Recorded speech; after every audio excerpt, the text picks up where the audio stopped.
नमस्कार। कभी सोचा है कि साइंस सिर्फ बड़ी बड़ी लैब्स में नहीं बल्कि सीधे हमारे किचन में भी मौजूद है? जी हाँ, आज हम यही देखने वाले हैं कि कैसे चाय छानने और दाल साफ करने जैसे रोज के काम असल में कमाल का विज्ञान है। तो सोचिए, सुबह की गर्मा गर्म चाय छानना हो या फिर दाल पकाने से पहले उससे कंकड़ निकालना, ये तो हम सब रोज ही करते हैं, है ना? पर क्या कभी इस बात पे गौर किया कि इन सारे कामों में कोई एक बात कॉमन है? आखिर क्या है वो? चलिए पता लगाते हैं। तो वो जो कॉमन चीज है ना, वो है साइंस। जी हाँ, विज्ञान।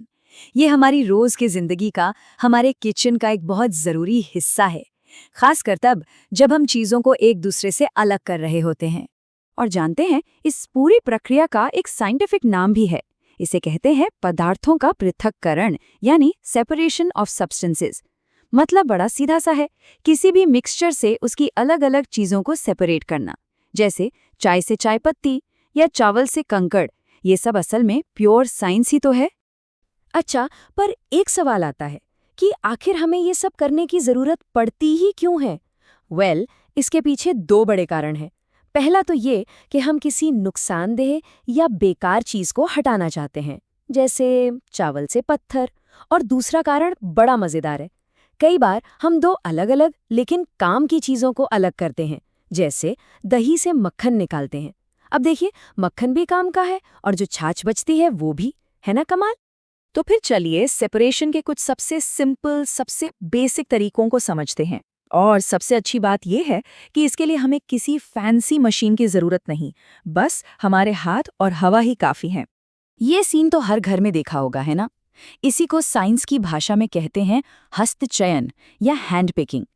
ये सेपरेशन का शायद सबसे सीधा और आसान तरीका है, जहां हम बस अपने हाथों से ही इम्प्योरिटीज यानी अशुद्धियों को चुन चुनकर बाहर कर देते हैं।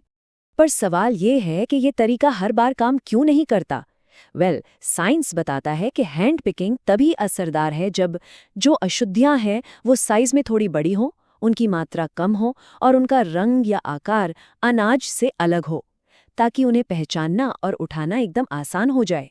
चलिए अब अगले मेथड पर आते हैं। इसे कहते हैं निष्पावन या विनोइंग।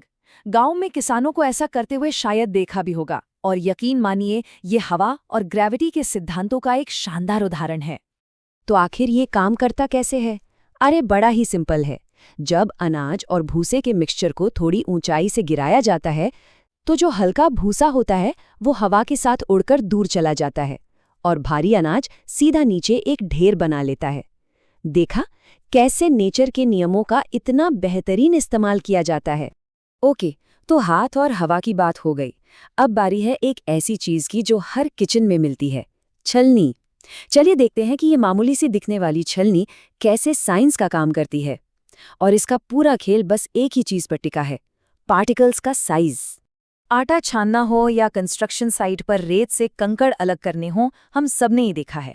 इस प्रोसेस को कहते हैं चालन या सीविंग। इसका प्रिंसिपल तो एकदम बच्चों के खेल जैसा है। छोटे छोटे पार्टिकल्स छलनी के छेदों से नीचे चले जाते हैं और जो बड़े पार्टिकल्स हैं वो ऊपर ही रह जाते हैं। सिंपल। अच्छा, यहाँ एक कंफ्यूजन अक्सर होता है, चालन और निस्यंदन यानी सीविंग और फिल्ट्रेशन में क्या फर्क है? देखिए, ये टेबल इसे बिल्कुल साफ कर देती है।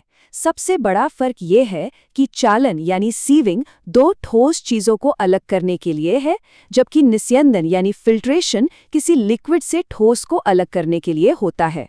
और जाहिर है, इसलिए इनके छेदों का साइज और इनके इस्तेमाल भी एकदम अलग-अलग है। अभी तक हम ज्यादातर सूखी यानी ठोस चीजों की बात कर रहे थे, पर तब क्या जब हमें पानी जैसे किसी लिक्विड चीज से कुछ अलग करना हो? ये तो बहुत जरूरी है, चाहे साफ पानी पीना हो या समंदर से नमक बनाना हो। चलिए अब इन तरीकों पर नजर डालते हैं। मान लीजिए कि एक गिलास में मिट्टी वाला गंदा पानी है, उसे साफ कैसे करें? इसके लिए 3 बड़े सिंपल स्टेप्स हैं। स्टेप 1 अवसाधन यानी सेडिमेंटेशन। बस पानी को थोड़ी देर छोड़ दीजिए, भारी मिट्टी अपने आप नीचे बैठ जाएगी। स्टेप 2 निस्तारण यानी डिकेंटेशन।